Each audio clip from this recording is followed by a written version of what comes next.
Bismillahirrahmanirrahim. Bismillahirrahmanirrahim. Assalamualaikum warahmatullahi wabarakatuh. Alhamdulillah wassalatu wassalamu ala Rasulillah wa ala alihi wa sahbihi wa mawalah wa la hawla wa la quwwata illa billahi wa ba'du. Hadirin dan hadirat yang dimuliakan Allah Subhanahu wa taala. Alhamdulillah di malam hari ini kembali kita bisa duduk untuk talabul ilmi di masjid yang sangat mulia ini. Salawat dan salam tak lupa kita hadiahkan kepada Rasulullah Muhammad sallallahu alaihi wasallam. Allahumma salli ala sayyidina Muhammad. Dan pembahasan di malam hari ini kita akan meneruskan sejarah dari peperangan Nabi sallallahu alaihi wasallam. Dan malam ini kita akan membahas tentang perang Ahzab atau dikenal juga perang Khandaq. Bahkan saking dahsyatnya perang Ahzab ini sampai Al-Quran memberi nama dalam satu suratnya dengan Suratul Ahzab. Surat Al-Ahzab. Ahzab itu artinya kelompok-kelompok, golongan-golongan yang mengepung Nabi sallallahu alaihi wasallam di kota Madinah. Adapun kapan terjadinya perang Ahzab? Kenapa pula kemudian Nabi SAW sampai dikepung oleh musuh-musuh yang begitu banyak, dari orang-orang Quraisy bergabung dengan Khudail, Ghatafan, kemudian juga orang-orang Yahudi yang berkhianat, bahkan orang-orang munafik yang juga berkhianat. Lalu bagaimana kondisi peperangannya? Apakah kaum muslimin kalah ataukah menang? Kemudian bagaimana pula dengan nasib orang-orang Yahudi setelah peperangan Ahzab ini? Inilah yang kita akan bahas di malam hari ini. Bagaimana kisah tentang perang Ahzab ini? Ma'asyiral muslimin yang dimuliakan Allah Subhanahu wa taala, perang Ahzab ini terjadi di bulan Syawal pada tahun keempat Hijriah. Artinya Nabi SAW sudah menetap 4 tahun di kota Madinah. Ada juga yang mengatakan perang Ahzab itu terjadi 10 bulan dan 5 hari pasca hijrah Nabi sallallahu alaihi wasallam. Ada juga yang mengatakan perang Ahzab itu terjadi pada tahun ke-5 Hijriah. Wallahu alam, bahwa pendapat yang kuat wallahu alam bahwa perang Ahzab itu terjadi pada tahun keempat setelah hijrahnya Nabi sallallahu alaihi wasallam. Kalau kita melihat di awal-awal peperangan, contoh perang Badar, perang Uhud, dan juga perang Ahzab, itu tentara kaum muslimin tidak imbang jumlahnya. Contoh saja dalam perang Badar, tentara kaum muslimin cuman 340, ada yang mengatakan 314, ada yang mengatakan 313, dan 2 penunggang kuda. Sementara lawan pasukannya sampai 1000 dengan 100 penunggang kuda, dan ada yang mengatakan 200 penunggang kuda. Bayangkan 300 lebih berbanding 1000 lebih. Kemudian dalam perang Uhud, kaum muslimin itu jumlahnya hanya 700 dengan 50 pemanah dan 4 orang yang membawa senjata. Sementara pasukan musuh sampai 3000 tentara, 3000 yang menunggang unta dan 200 yang menunggang kuda. Ini kan tidak imbang dalam perang Uhud. Lah dalam perang Ahzab sendiri, tentara kaum muslimin tidak imbang karena jumlahnya ketika itu 3000 melawan 10.000 lebih. Jadi tentara kaum muslim itu cuma 3000 saja. Sementara tentara lawan itu 10.000. 10.000 ini musuh dari luar.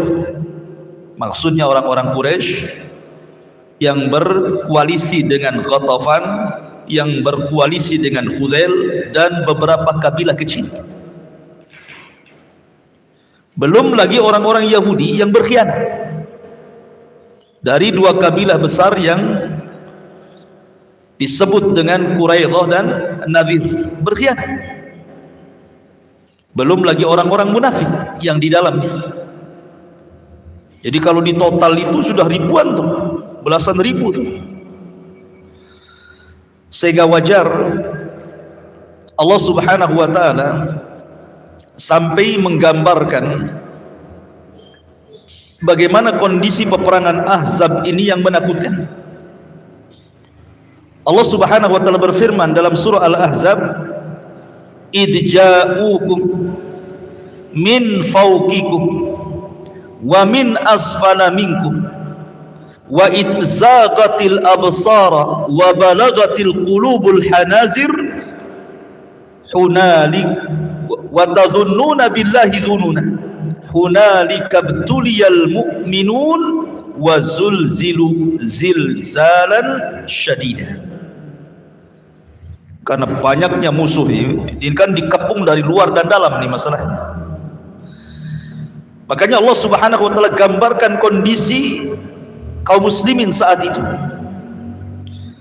Ketika mereka, maksudnya musuh-musuhmu, datang kepadamu dari atas, dari bawah, dan ketika penglihatanmu terpana dan hatimu menyesak sampai ke tenggorokan karena melihat besarnya tentara musuh gitu ya, sehingga kalian berprasangka yang bukan-bukan terhadap Allah. Disitulah orang-orang yang beriman diuji dan digoncangkan hatinya dengan kegoncangan yang sangat dahsyat. Begitulah peperangan Ahzab digambarkan dalam Al-Quran, luar biasa. Lalu apa penyebabnya? Kenapa sampai terjadi koalisi musuh-musuh Islam melawan Islam? Dan bagaimana kemudian orang-orang Yahudi sampai berkhianat?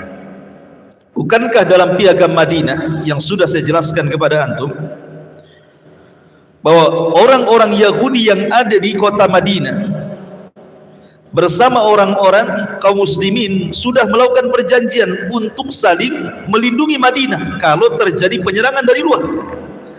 Ini tidak, justru orang-orang Yahudi yang menyulut permusuhan. Kisahnya begini, ketika Nabi SAW hendak meminta bantuan kepada Yahudi Bani Nadir untuk ikut serta membayarkan diat terhadap 2 orang yang dibunuh, entah mengapa orang-orang Bani Nadir Yahudi ini tiba-tiba kemudian berpemikiran untuk membunuh Nabi. Jadi mereka merencanakan, nanti kalau si Muhammad itu datang dan kita sedang rapat, satu orang naik ke atap, bawa batu besar, paskan di kepala dia, jatuhkan sampai mati. Tetapi Nabi SAW seorang Nabi. Sebelum itu terjadi, Jibril datang memberitahu agar jangan dilanjutkan perjalanannya ke Bani Nadir, karena mereka merencanakan pembunuhan. Maka Nabi SAW langsung balik kembali ke kota Madinah, kemudian mempersiapkan pasukan di serbunya Bani Nadir itu. Akhirnya mereka pun diusir dari kota Madinah, kemudian mereka pun tinggal di Khaybar bersama teman-teman mereka di luar kota Madinah, Khaybar. Karena kesalahan mereka sendiri. Mereka membuat perjanjian yang sudah sangat kokoh dalam piagam Madinah, mereka langgar, makanya mereka diusir. Rupanya pembesar mereka sakit hati. Dari sinilah mereka merencanakan untuk melakukan penyerangan. Berangkatlah tokoh mereka menuju orang-orang Quraisy, karena tahu bahwa orang-orang Quraisy kan memang dari dulu bermusuhan dengan Rasul.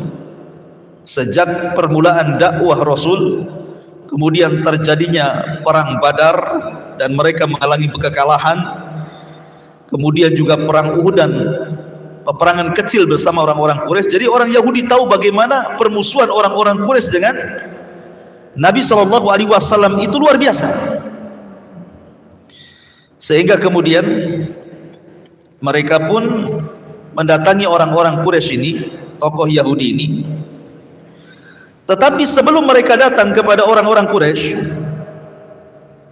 orang-orang Quraisy ini bertanya kepada orang Yahudi, kalian mengajak kami untuk berkoalisi menyerang Muhammad dan para pengikutnya. Saya ingin tanya kepada kalian, mana yang lebih baik, agama kami atau agama Muhammad? Jadi orang-orang Yahudi ini diuji dulu oleh orang-orang Quraisy itu, mana yang lebih baik, agama kami atau ke agama Muhammad? Maka tiba-tiba mereka mengatakan, ya tentu agama kalian jauh lebih baik dibandingkan agama Muhammad. Bukankah kalian menjaga Ka'bah, memberikan makan dan minum jemaah haji dan begitu seterusnya? Dari sini ma'asyiral muslimin yang dimuliakan Allah Subhanahu wa taala, Allah turunkan ayat kepada mereka. Apa ayatnya? Alam tara, tidakkah kau melihat, gimana ayatnya? Alam tara ilal ladzina utu nasiban minal kitab. Tidakkah kau lihat orang-orang yang diberi bagian daripada kitab itu? Yu'minuna bil jibti wa taghut. Mereka lebih beriman kepada al-jibti, berhala-berhala, dan juga taghut, sesembahan selain daripada Allah. Wa yaqulun, dan mereka mengatakan kalian lebih berpetunjuk dibandingkan mereka, katanya. Agar kurang ajar tuh. Padahal orang Yahudi tahu bahwa Rasul sallallahu alaihi wasallam itu nabi, mereka tahu. Karena memang ciri-cirinya termaktub di dalam Taurat. Mereka paham itu. Tetapi karena mereka sakit hati gitu ya, makanya kemudian mereka rela membenarkan agama orang-orang musyrik dan menjelek-jelekan agama petunjuk, sampai mereka rela menyembah sesembahan orang-orang musyrik. Oh, dari situ orang-orang musyrik percaya bahwa kedatangan mereka itu ingin melakukan pengkhianatan dan merobek perjanjian dan ingin menyerang Nabi sallallahu alaihi wasallam. Jadi orang Yahudi, tokoh Yahudi mengatakan, kalian serang dari luar, kami serang dari dalam, katanya. Deal. Akhirnya kemudian orang-orang Quraisy pun mempersiapkan pasukan 4.000. Kemudian menghasut Bani Ghatafan, Bani Hudzail, dan kabilah-kabilah kecil Arabnya, sehingga genap menjadi 10.000 pasukan yang disiapkan oleh kafir-kafir Quraisy ini. Maka Huyai ibn Akhtab. Huyai ibn Akhtab ini tokoh Yahudi dari Bani Nadir, ingin merayu kabilah Bani Quraidah. Kan Bani Quraidah waktu itu tidak mau berkhianat. Akhirnya kemudian didatangilah tokohnya Bani Quraidah itu, namanya Ka'ab ibn Asad. Ketika kemudian Huyai ibn Akhtab ini mendatangi kabilah Bani Quraidah dan kemudian merayu Ka'ab ibn Asad ini supaya bergabung dalam peperangan ini, awalnya nggak mau dia. Dia mengatakan, kami tidak merobek perjanjian, kami beriman dengan Muhammad dan begitu bla bla bla bla. Sampai-sampai Huyai bin Akhtab mengatakan, aku datang kepadamu dengan kemuliaan dunia, dibantah sama Ka'ab ibn Asad ini, bahkan kau datang kepadaku dengan kehinaan dunia, pergi kau dariku. Tapi karena pandainya merayu Huyai bin Akhtab ini, akhirnya kemudian terayu pula Ka'ab ibn Ashraf ini, dan belakangan siap bergabung.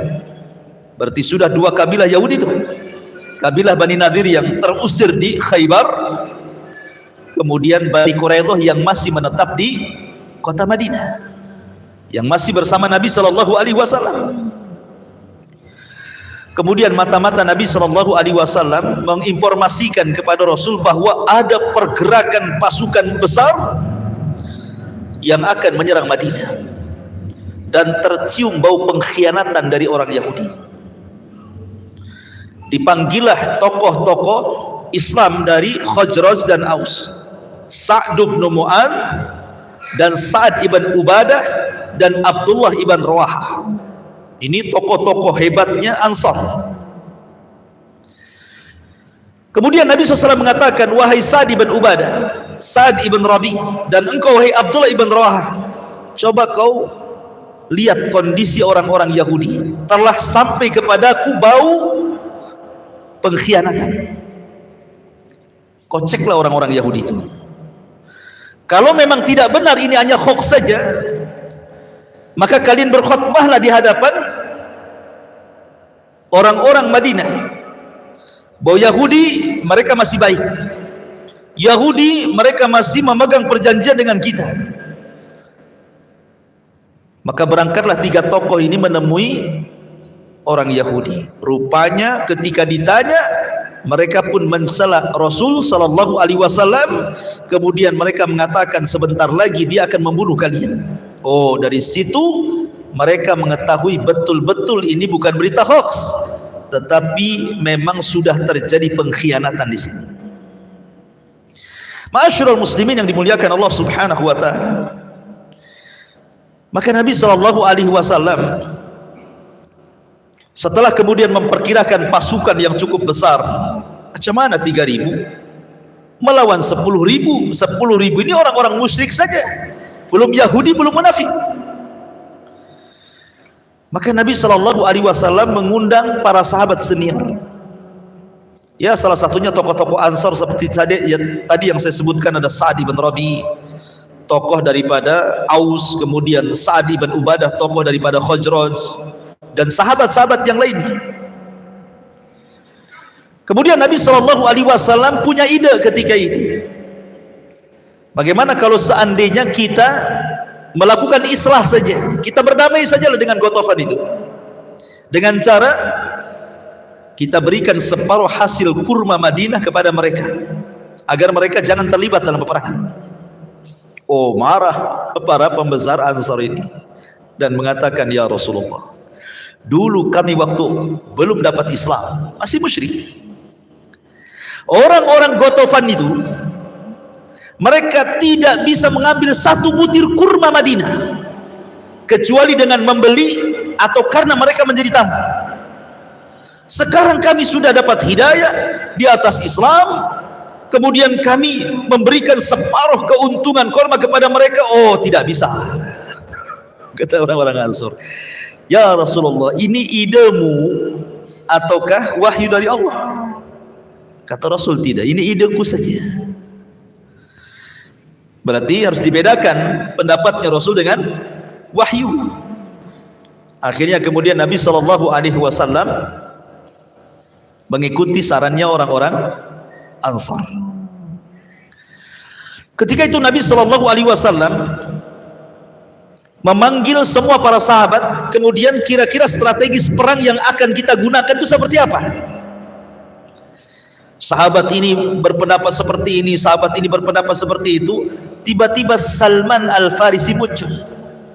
Salman Al-Farisi, takjub kalau antum mendengar kisah Salman Al-Farisi, luar biasa dalam mencari hidayah itu.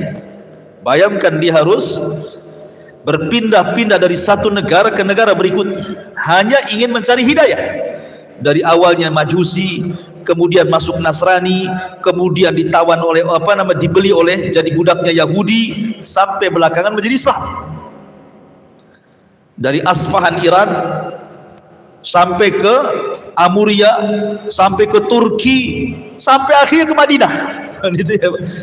Berapa negara dilewati Salman Al-Farisi. Dan dia orang kaya, bapaknya pemimpin kaum. Artinya dari segi dunia Salman sudah berkecukupan, tapi demi hidayah dia tinggalkan dunia. Kata Salman Al-Farisi, ya Rasulullah, kalau dalam kondisi seperti ini di negara kami Persia sana, biasanya kami membuat parit. Karena begini ikhwan, gambaran Madinah ya. Di sini bukit, belakang hutan kurma. Enggak mungkin orang lewat dari samping kiri, samping kanan atau belakang, hanya memungkinkan lewat dari depan. Itu bayangan kota Madinah tuh. Sehingga kalau kita buat parit di depan, kata Salman, maka musuh akan menyulitkan untuk masuk ke dalam kota. Karena masalahnya diapit dua bukit, belakangnya hutan belantara, hutan kurma, kebun. Jadi memungkinkan dari depan saja.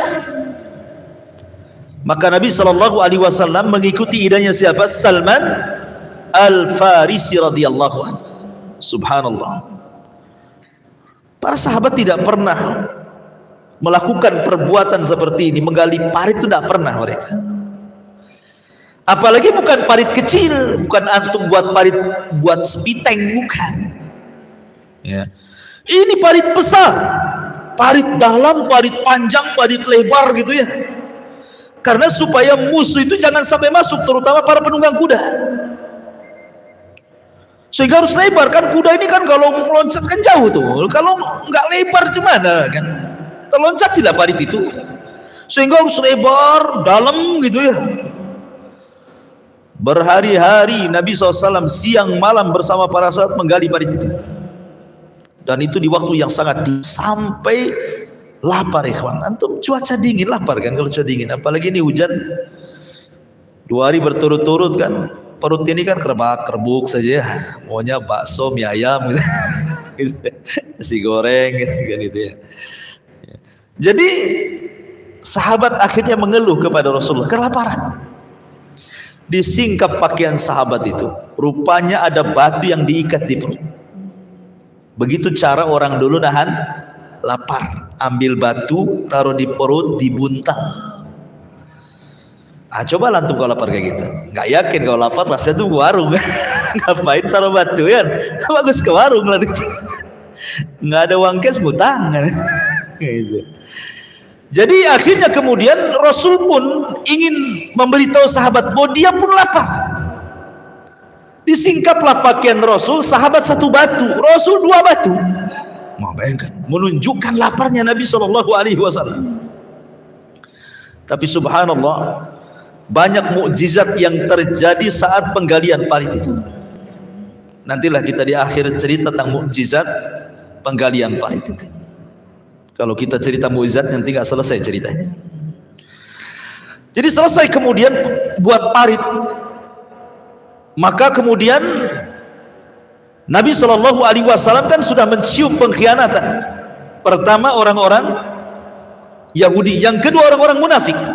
Perhatikan dalam surah Al-Ahzab, perkataan orang-orang munafik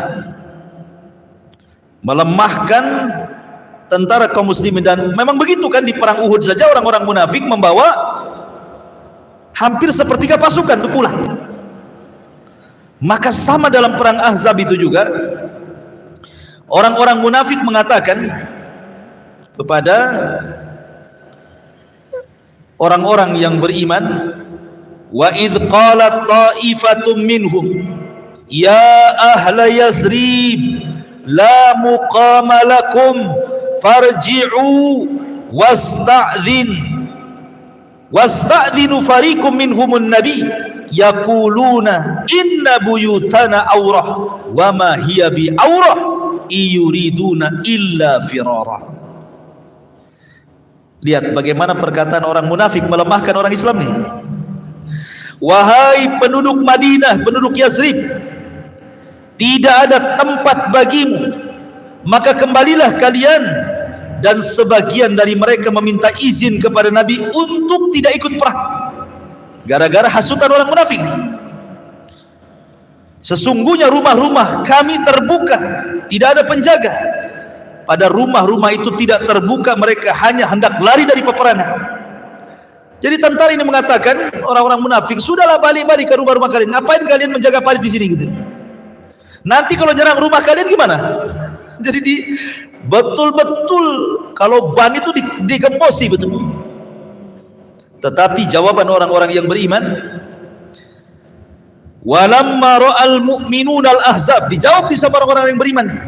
Walamma ra'al mu'minuna al-ahzab qalu hadza ma wa'adana Allah wa rasuluhu wa sadaqa Allah wa rasuluhu wa ma zadahum illa imanan wa taslima. Dan ketika orang-orang yang beriman melihat kelompok-kelompok yang bersekutu itu, justru mereka mengatakan inilah yang dijanjikan Allah dan Rasulnya kepada kami, dan benarlah Allah dan Rasulnya, dan yang demikian itu menambah keimanan dan keislaman kami. Oh, makin dikompori, makin kuat imannya. Itulah para sahabat Nabi SAW, tidak tergoyahkan keimanannya. Walaupun bagaimanapun mereka sudah manusiawi, sahabat itu ada rasa takut manusiawi kan, sebagaimana ayat yang pertama saya jelaskan, sampai menyesakkan dada mereka saking takutnya itu. Jadi wajar kalau seandainya kemudian mereka ketakutan, apalagi mereka sudah terkepung 1 bulan ya kawan. Bayangkan diboikot 1 bulan gak ada makanan, mereka hanya makan ala kadarnya. Makanya banyak mukjizat soal makanan yang berkah di perang Ahzab ini, karena mereka nggak ada makanan. Sampai-sampai Jabir bin Abdillah itu pernah mengundang Rasul, maksudnya khusus untuk Rasul saja makan itu. Tiba-tiba Rasul meminta sahabat untuk ikut masuk ke rumahnya. Bingunglah Jabir ini, karena itu makan untuk 1 orang, 1 pasukan pula dimasukkan ke rumahnya. Tapi subhanallah semuanya makan. Betul kan? Barokah, mukjizat Nabi SAW. Lah, ketika itu saat kaum muslimin sudah bingung, datanglah orang Yahudi yang menyembunyikan keislamannya. Namanya Nu'aim ibn Mas'ud. Dia Yahudi, tetapi menyembunyikan keislamannya. Dia datang kepada Nabi SAW, ya Rasulullah, saya ini Yahudi. Orang-orang Quraidah, orang-orang Nadir, mereka tidak tahu saya sudah masuk Islam. Bagaimana kalau engkau utus aku, akan kuadu domba orang-orang ini. Kata Nabi SAW, silakan. Kenapa dibolehkan mengadu domba dalam peperangan? Karena al-harbu kaid, peperangan itu tipu daya, yang penting menang. Nggak ada jujur-jujuran peperangan itu. Mau nipu, mau bohong, terserah, yang penting intinya menang. Makanya Rasul mengatakan al-harbu kaidun, peperangan itu tipu daya. Datanglah Nu'aim ibn Hammad ini kepada tokoh-tokoh Yahudi dan mengatakan, kalian kan tahu siapa saya, siapa posisi saya, siapa kedudukan saya. Maka tokoh-tokoh Yahudi mengiyahkan, ya, engkau orang mulia, engkau orang diperhitungkan dalam Yahudi. Bagaimana kalau seandainya aku berikan saran kepada kalian? Apa saran? Kata Nu'aim bin Hammad, sekarang logika, kalau seandainya orang-orang dari Quraisy kafir itu datang menyerang Madinah, qadarullah kalah, Kemudian mereka pulang ke Mekah. Kira-kira apa yang akan dilakukan oleh Muhammad kepada kalian? Habis kalian nanti. Bahasanya seperti itu kan. Begini, saya kasih saran. Biar orang-orang kafir Quraisy itu tidak berkhianat dan betul-betul bergabung dengan kita untuk menyerang Muhammad. Kita minta 10 anak-anak mereka kita sandra. Kalau mereka berkhianat, tiba-tiba mereka meninggalkan Madinah, kita bunuh yang 10 anak-anak mereka ini. Dan saya yakin kalau mereka mendengar anak-anak mereka akan dibantai, mereka pasti tidak akan berkhianat. Oh, betul juga katanya. Kalau gitu kita sandra saja 10 anak mereka sampai betul-betul memang kita perang bersama mereka dan menang dalam peperangan. Baru kita kembalikan anak-anak mereka. Habis itu Nuaim Ibn Mas'ud sudah menemui orang Yahudi ini. Mereka datang ke orang-orang musyrik, datang kepada tokoh-tokoh orang-orang Quraisy dan mengatakan begini, kamu tahu siapa saya? Ya, engkau orang Yahudi. Kalau seandainya aku bicara dengan kalian, kalian percaya? Ya, kami percaya karena engkau sekutu kami sekarang. Begini, saya dapat desas-desus bahwa orang Yahudi itu sebenarnya dia akan mengkhianati perjanjian dengan kalian. Sebentar lagi mereka akan meminta 10 anak kalian dan akan diserahkan kepada Muhammad dan akan dibunuhnya katanya. Gitu ya. Ini adu domba tuh. Sama siapa ini? Nuaim ibn Mas'ud ini. Akhirnya apa? Betul. Tokoh-tokoh Yahudi ini setelah Nuaim ibn Mas'ud ini mengadu domba nih, mereka datang kepada orang-orang Quraisy dan mengatakan begini, kami bukan tidak percaya dengan kalian. Kalau seandainya kalian menyerang Madinah, tiba-tiba kalian meninggalkan kami, habislah kami di tangan Muhammad. Sebagai jaminan, tolonglah serahkan 10 anak kalian. Ini saja jaminan saja, kalau kalian tidak berkhianat. Kata orang musyrik, oh 10 anak ya kan. Dan dengar dari Nu'an ibn Mas'ud tuh kan. Oh 10 anak gitu kan. Baik katanya. Nah tengok nanti katanya. Dari sini orang Yahudi sudah nggak respect tuh. Wah ini udah mengkhianat nih kan. Karena nggak mau ngasih 10 anaknya kan, mereka nggak mau kasihkan. Berhasil Nu'aim bin Mas'ud memecah belah orang ini. Sehingga ketika orang-orang musyrik menyerang Rasul, orang Yahudi nggak terlibat. Karena takut. Mereka nonton saja. Ya. Akhirnya orang-orang musyrik mereka sudah melakukan pengepungan. Rasul itu sudah kepepet di 1 bulan dikepung, macam mana nggak kepepet ikhwan? Makanan nggak ada, sudah lemas sahabat itu, kelaparan. Gitu. Akhirnya kemudian ketika berhadap-hadapan, orang dulu kan biasalah ada sistem mubarazah. Mubarazah itu adu tanding gitu ya. Dari kaum muslimin Ali bin Abi Thalib. Dari orang-orang kafir Quraisy Amr ibn Abi Wud. Amr ibn Abi Wud ini jagoan hebat tuh. Dan dia setara dengan Abu Thalib, bapaknya Ali. Jadi ketika melihat Ali, ngapain kau melawan aku katanya kan. Aku ini kawan baik bapakmu katanya. Mundur ini anak bawang nih. Cari yang baik lagi katanya. Aku tidak akan membunuhmu, aku menghormati bapakmu. Kata Ali bin Abi Thalib, bahkan aku yang akan membunuhmu katanya. Anak kecil gitu. Akhirnya terjadilah mubarazah, menanglah Ali bin Abi Thalib. Memang tidak terjadi peperangan yang berarti dalam perang Ahzab ini ikhwan. Maksudnya bukan perang wah, karena kan ada parit masalahnya gitu kan. Jadi, dan setiap peperangan Rasul hampir 27 lebih lah, kurang lebih 30 peperangan Rasul itu kan kebanyakan itu tidak adu fisik. Kadang-kadang damai ya kan, macam-macam kan. Yang betul-betul perang itu perang Badar, perang Uhud gitu ya. Hunain itu memang betul-betul perang gitu kan. Tapi hampir peperangan Rasul itu tidak ada perang berarti. Contohnya perang Khandaq. Yang terkenal mubarazahnya Ali dengan Amr ibn Abi Wud saja. Katanya lempar-lemparan panah saja. Cuman masalahnya Nabi pernah marah dalam perang Khandaq ini. Kenapa?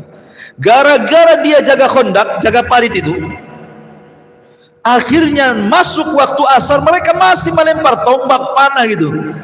Kalau seandainya ditinggalkan sholat asar, musuh akan masuk. Sehingga Rasul bertahan bersama sahabatnya, lewatlah sholat asar sampai maghrib. Barulah Nabi SAW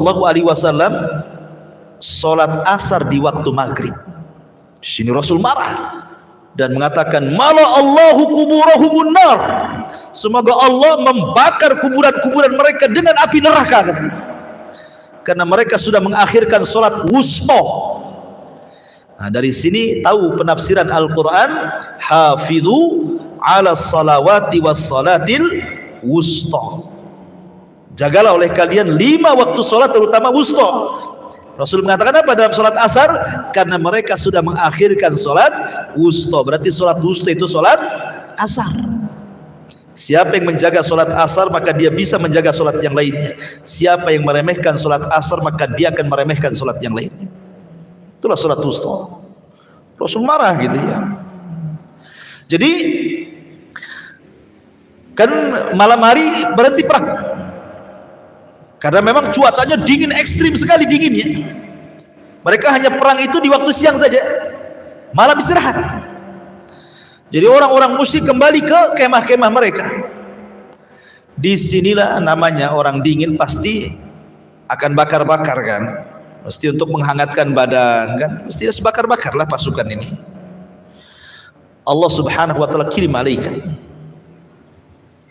Allah kirim malaikat, dan malaikat ini membuat angin yang sangat dahsyat, sehingga kemudian angin ini menjadikan kayu-kayu yang terbakar itu membakar semua tenda, berhamburan kemana-mana kayu ini yang banyak apinya itu kan, masuk ke tenda ini, kebakar tenda itu, bakar tenda itu, akhirnya seluruh tenda kebakar. Kemudian periuk-periuknya semua terbang tak kemana, kuda-kudanya ketakutan lari. Akhirnya mereka pun sama-sama tidak ada bekalnya kan. Kalau mereka bertahan dengan tidak ada perbekalan, tidak ada kemah, bisa mati kedinginan. Dari situlah akhirnya, daripada mereka mati konyol, satu persatu kabilah ini pulang ke Quraisy, pulang ke Ghatafan, pulang ke Hudzail gitu. Subhanallah ikhwan. Gak ada perang, hanya perang itu saja ya. Tapi Allah Subhanahu wa taala menangkan gara-gara apa? Gara-gara Allah tolong dengan dikirim para malaikat, sama dengan perang Badar nih, dikirim 5.000 malaikat kan. Tapi dalam perang Khandaq ini, perang Ahzab ini, Allah kirim malaikat menciptakan angin sehingga menghambur-hamburkan tenda dan tanah dan tempat-tempat istirahat mereka, sehingga kudanya lari, periuknya terbang ke sana kemari, tendanya kebakar. Akhirnya mereka pun pulang dalam kondisi rugi. Sekarang orang musyrik sudah pulang, sekarang Yahudi sendirian. Yahudi sendirian, orang-orang musyrik sudah balik. Maka pembesar Yahudi Ka'ab bin Asad ini kemudian diberikan pilihan. Dia langsung berceramah di hadapan masyarakat Yahudi, "Aku beri kalian 3 waktu. Kalian harus beriman kepada Muhammad. Kalau tidak, kalian akan dibunuh, kalian akan jadi tawanan, kalian akan jadi budak, macam-macam."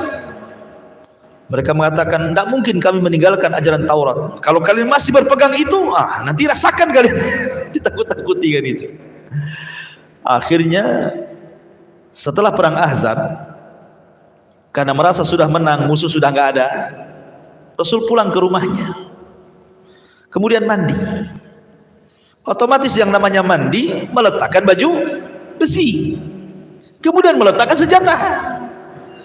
Tiba-tiba Rasul sedang mandi, dipanggil-panggil orang dari luar. Maka Nabi SAW langsung bergegas, kemudian menemui, rupanya ada seorang penunggang kuda. Sebenarnya itu malaikat Jibril.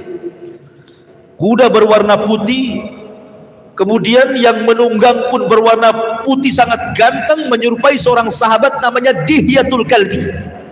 Itu sahabat paling ganteng tuh dari kalangan muhajirin ya. Makanya kalau sahabat Dihya al-Kalbi ini pergi ke Syam, ya, dalam rangka berniaga, itu wanita-wanita Syam itu sampai tidak berkedip tuh, nengokin dia saking gantengnya, gitu ya.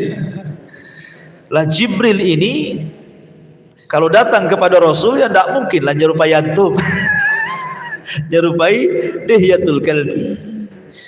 Jadi kata Dihya, jelmaan malaikat Jibril, ya Muhammad, kenapa kau letakkan pedang? Malaikat belum meletakkan pedang, kau sudah letakkan pedang, katanya. Pakai lagi baju besimu, katanya. Sudah pakai lagi baju besinya, sudah ambil lagi pedang. Kata malaikat Jibril, kau kumpulkan pasukanmu, serbu Yahudi Bani Quraidah, mereka sudah berkhianat. Maka Nabi SAW masang lagi baju besi, ambil lagi pedangnya, kemudian Rasul menyuruh untuk mengumpulkan pasukan ini, ikhwan. Ya namanya orang serang sana serang sini kan, ada yang kena panah, ada yang kena tombak kan gitu ya. Banyak yang luka-luka, belum pun istirahat. Tiba-tiba Nabi SAW mengumpulkan mereka dan mengatakan, idhabu ila Bani Quraidah fala tusalliyanna ahadakumul asra illa fi Bani Quraidah. Hei tentaraku, serbu Bani Quraidah, berangkat sekarang. Mereka belum beristirahat, luka sebagian sahabat masih menganga. Tetapi karena ini seruan jihad dan para sahabat sangat mencintai mati syahid, mereka nggak peduli dengan luka-luka itu.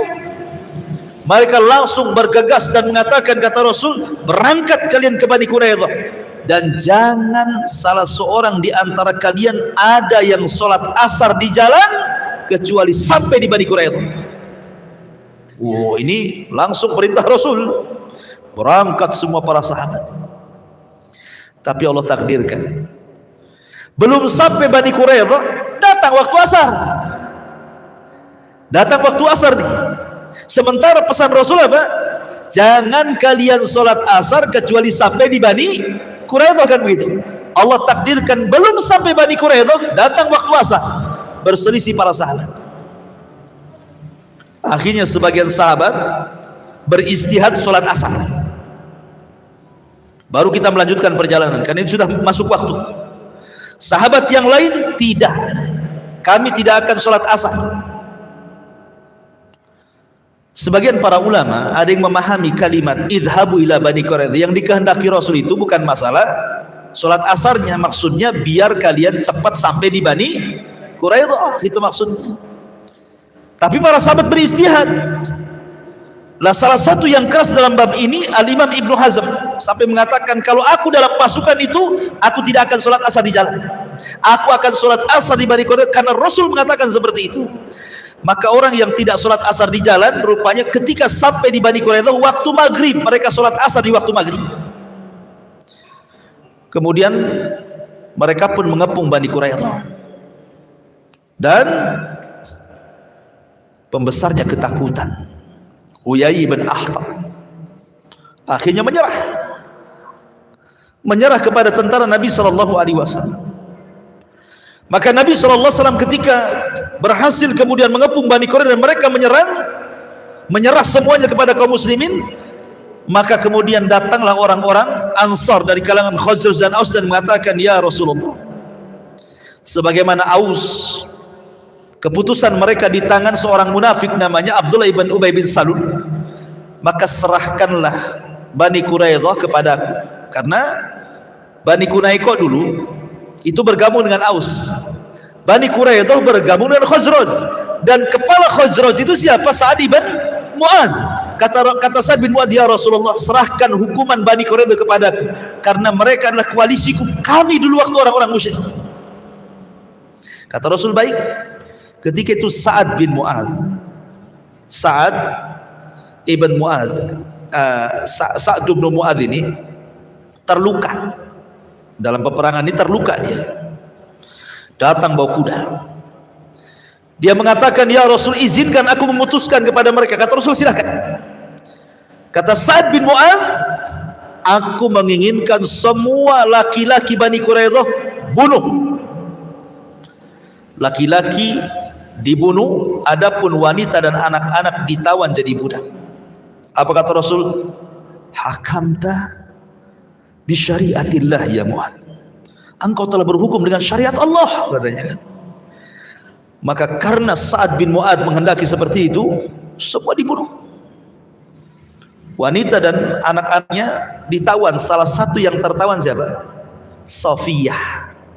Safiyah, anak daripada pembesar Bani Quraisyah Huyai bin Akhtab. Kemudian dia pun ingin memerdekakan dirinya, maka Rasul memerdekakan. Akhirnya Rasul menikahi Safiyah, dan dia salah satu daripada Ummul Mukminin, Safiyah bintu Huyai ibn Akhtab. Bapaknya pengkhianat Yahudi, tapi anaknya kemudian jadi Ummul Mukminin, Safiyah. Ya, dan Safiyah itu orangnya pendek tapi cantik. Ya. Kalau Hafsah kan gemuk, kemudian rambutnya panjang. Ya, kalau istri antum gemuk, itu kayak Hafsah. Kalau pendek kayak Safiyah, kalau tinggi kayak Aisyah, gitu maksudnya. Ya. Ma'asyiral muslimin yang dimuliakan Allah Azza wa Jalla. Lah setelah itu kemudian semua dihukum, semua wanita ditawan. Maka Nabi SAW berhasil menumpas orang-orang Yahudi. Bukan salah Islam, tapi salah mereka, karena mereka melanggar perjanjian. Coba kalau mereka tidak melanggar perjanjian, mereka bisa hidup tenang di Madinah, ya, bersama Nabi SAW. Karena Islam itu bukan agama radikal, bukan agama sadis, bukan agama teroris, tidak. Ya, tidak sebagaimana prasangka orang-orang terhadap Islam. Karena yang memulai mereka, maka kita juga tidak mungkin diam, kan begitu. Mereka yang memulai. Kullama ahadu ahdan nabadha fariqum minhum. Setiap mereka orang-orang Yahudi membuat perjanjian, pasti mereka akan berkhianat. Dan hukuman bagi orang-orang yang merusak, maka Allah Subhanahu wa taala firmankan di dalam Al-Qur'an, Innama jazaa'ul ladzina yuharibuna Allah wa rasulah. Sesungguhnya balasan orang-orang yang mereka memusuhi Allah dan Rasulnya, maka mereka boleh, karena kebijakan pemerintah, boleh mereka dibunuh. Ya. Balasan orang-orang yang memusuhi Allah dan Rasulnya itu, dan orang yang merusak di bumi, an yuqattalu, mereka bisa dibunuh. Makanya kenapa Rasul memuji Sa'ad bin Mu'adz dan mengatakan hakamta bi syariatillah, kau telah berhukum dengan syariat Allah. Karena Allah yang mengatakan innama jazaa'ul ladzina yuharibuna Allah wa rasul wa yas'auna fil ardi fasadan an yuqattalu. Balasan orang-orang yang musuhi Allah dan Rasulnya dan merusak di bumi boleh dibunuh. Tapi Sa'ad bin Mu'adz usianya tidak panjang, dia mati muda akibat lukanya itu. Setelah berhukum dengan hukum kepada Bani Quraisyah, dia pun meninggal. Dan Rasul sangat sedih. Bahkan ketika meninggalnya, Rasul menghabarkan 70.000 malaikat turun mengiringi jenazah Sa'ad bin Mu'adz, dan arsy Allah tergoncang. Dan Rasul mengatakan, kalaulah ada orang yang selamat dari himpitan kubur, maka Sa'adlah orangnya. Pujian dari Nabi sallallahu alaihi wasallam. Ma'asyiral muslimin yang dimuliakan Allah Subhanahu wa taala, itulah gambaran sedikit dari perang Ahzab. Wallahu alam, karena sudah jam 9 ikhwan.